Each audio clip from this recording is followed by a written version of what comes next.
So when you look at the different articles out there, especially like the one we had this week with Aflac getting hacked, the hack wasn't really a technical hack necessarily. They didn't go in through some kind of zero-day vulnerability or break in through the firewall or anything crazy like that. Instead, they used social engineering and essentially a phishing campaign. They tricked a user who was an authorized user in the company to click on a link in an email when they were pretending to be tech support. And when you open up a link inside of an email, you are basically opening a hole in the firewall saying, you can come in, because we assume that that is traffic that you are authorizing. Just like if you're going to go to Facebook or Gmail, when you go to www.facebook.com, it's going to open a port in the firewall, let you go out, get the information you want, and bring it back to you.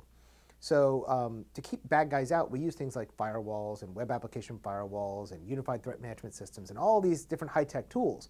But at the end of the day, if your users who are authorized on your network click a link, they're essentially unlocking the door and letting the bad person in. So you have to know what you're clicking on and who is sending it to you.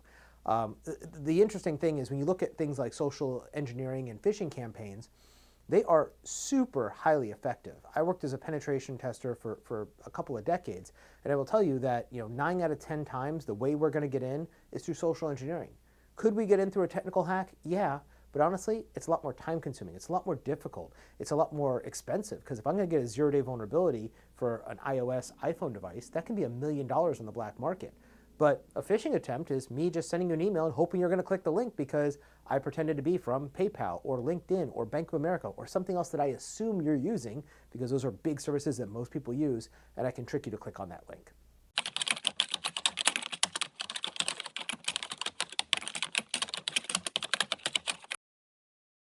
So when we talk about things like phishing or social engineering campaigns, there's several different ones we can have. Phishing is a general all-encompassing term, and then we have different types of phishing underneath it. So when we talk about phishing, this is not F-I-S-H, it's P-H-I-S-H. And really what this is it's a way for us to trick a user. And the reason why they call it phishing is, of course, they're basically trying to bait them with something and get them to bite on the hook, just like you would with a fish. And so when we do phishing, generally that's going to be through email.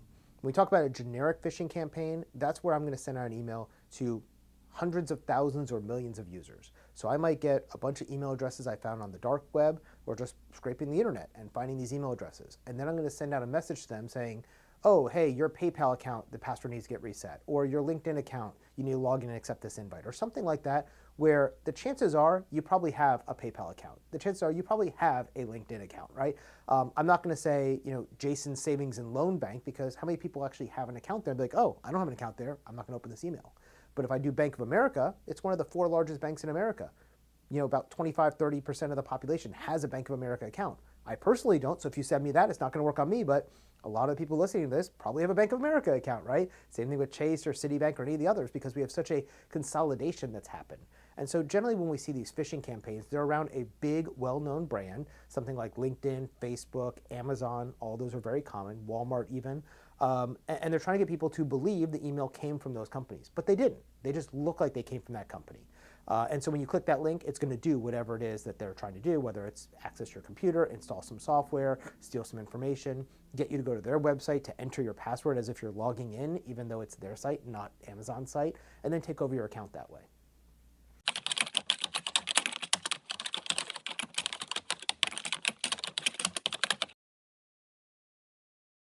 So when we talk about phishing, there is many different types of phishing. There's the generic phishing where you're casting a really broad, big net. And that's where you're doing something like LinkedIn or Amazon or Walmart or something like that. But there's also another type which is called spear phishing, which is actually even more effective. We call it spear phishing because if you think about the way you spearfish, you're basically taking a pole with a spear on it and you're trying to stab a fish there, right? It's a one-to-one type of an attack, or maybe a one to a couple, as opposed to when you have a net and you're fishing, you're trying to gather hundreds of fish at once. So with spear phishing, we may have something where there may have been a breach of a small credit union, for example. Well, if there was a data breach of that credit union and we were able to steal, as a hacker, those email addresses and names of the people who were at that credit union, well, now I can set up emails that sound very targeted because I'm only sending it to those customers who had an account with that bank. And so it's even more effective because now if I'm getting an email from Jason Savings and Loan and I'm a customer of Jason Savings and Loan, well, in that case, I'm going to fall for it more often than if you sent me something from Bank of America where I'm not a customer. The third type we have is what's known as whaling.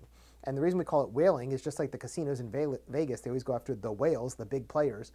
That's what we're doing with, it's a phishing campaign targeting usually executives, high net worth individuals, or leaders of companies. And so in this case, we're not going for millions of people, we're not going for hundreds of people, we're going down to like 1 or 2 people. We know exactly who we're trying to go after.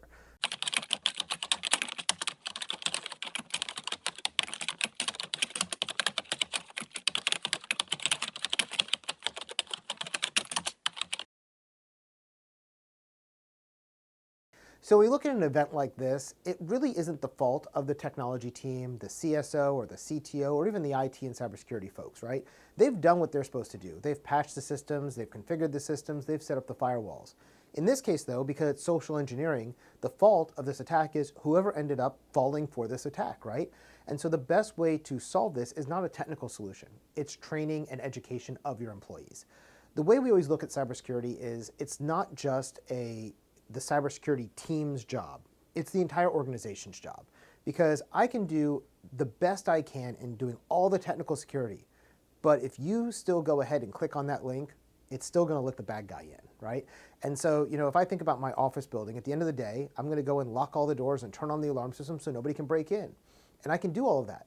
But if one of the people comes in later to take out the trash and they forgot to lock the front door, well, all that technology doesn't do us any good because the door is still unlocked. And that's essentially what's happening with these phishing and spear phishing, whaling attacks, and other social engineering methods. We're hacking the person, we're not hacking the system. And then we happen to get in, and now we've got access to actually hack the system at that point too. And that's why it's such an effective way of doing things, is by doing these type of social engineering campaigns. So it's one of those things that you can't just blame the technology staff when these things happen. You have to look at what is the root cause, right?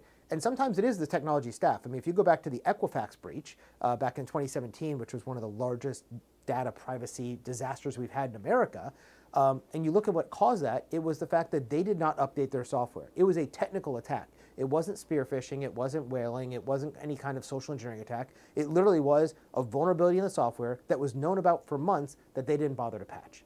That you can totally blame on the technology staff, and the CTO in that case, they lost their job over it, right? But in this case, you're talking about, social engineering. It's the fault of the end user. And if you're in a large company, you may have tens of thousands of end users. How do you teach them all what they need to know to protect themselves, both at work and at home, because the same principles apply on your home computers as your work computers?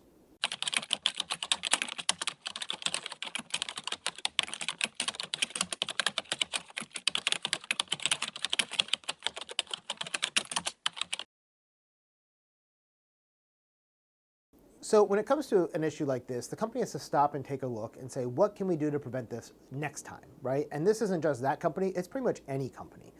The number one thing you need to be doing is training your staff on what we call good cyber hygiene practices. This includes things like understanding what is a phishing email, how to spot it, and how to avoid clicking on links in it.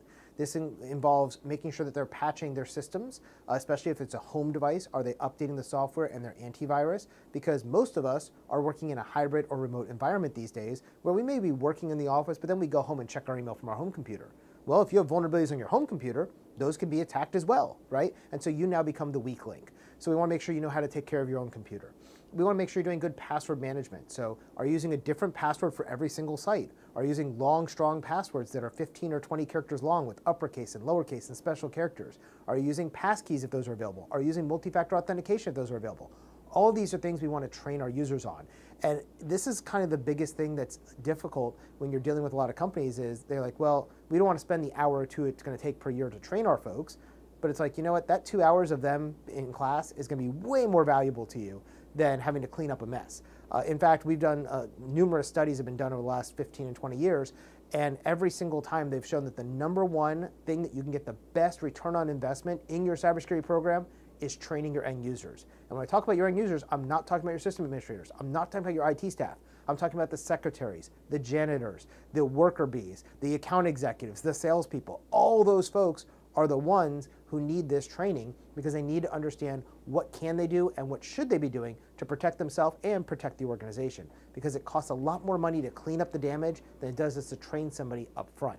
Now, what does this training look like? Generally, I see it done in two ways. One is they'll do it as an online training, whether that's video or slides with some quizzes. And the good thing about that is it's relatively inexpensive. You still get the information out there, and people can do it on their own time as they need to, especially as you're hiring new people. The other thing we've done is annual cybersecurity training in a live environment. So in a previous organization I was in, we had a 3-day event where every day we had 3 hours each of those 3 days, 3 1-hour blocks, and we would bring in a couple hundred people at a time and teach them this material. And that's because we had about 15,000 people to teach, so we had big rooms of 1,000 people at a time, 3 times a day, trying to get through everybody.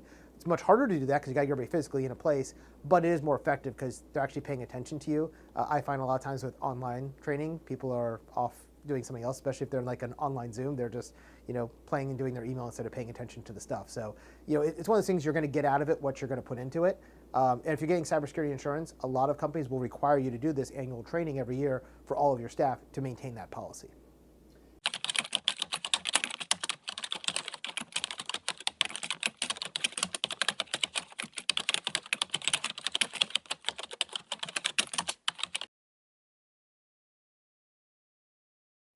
Well, if you're a company that's been affected by these type of things like Aflac, where somebody broke in, and in this case they use social engineering, yeah, you need to be worried, right? And you need to be worried for a couple of reasons. One is, now that the person has gotten into your system, what else did they do when they were there, right? Yes, the way they broke in was not the technical folks' fault, right? It was some end user who clicked on a link and let somebody in. But now that they're in your system, they can install backdoors, they can install rootkits, they can install persistent devices, so they can now get in. One of the things I've learned over the years as being an incident responder is you can never prove a negative. And what I mean by that is I can prove the bad person is in my system. I can't prove they're not in my system, right? And so the fact that somebody was in their system and downloaded some of this personal data means they could still be in the system. They could still have gotten their hooks in other places. And now it's a very drawn out and expensive process to go through every single system and every single database and make sure everything's properly configured and nobody got in, and that they only got to this database and not that database and all that kind of stuff. And that's going to take a lot of time and energy, right? And that's why doing this preparation up front and keeping them out is the most important thing. That being said, what are some things they can do? One is to prevent the same thing from reoccurring. They need to do social engineering training and good cyber hygiene training for all of their users. Second, they're going to need to go in and forensically look at what did those people touch when they got into those systems, right? What type of data did they steal? What type of systems did they touch? And for any of those systems that they touched, we need to now verify that nobody is there, or literally restore those systems from a known good backup and then bring it back up to speed of where we are. So there's a lot of different techniques we use in incident response, but yeah, there's a lot of work to be done once there's a breach to make sure they are out and that there's nobody there anymore.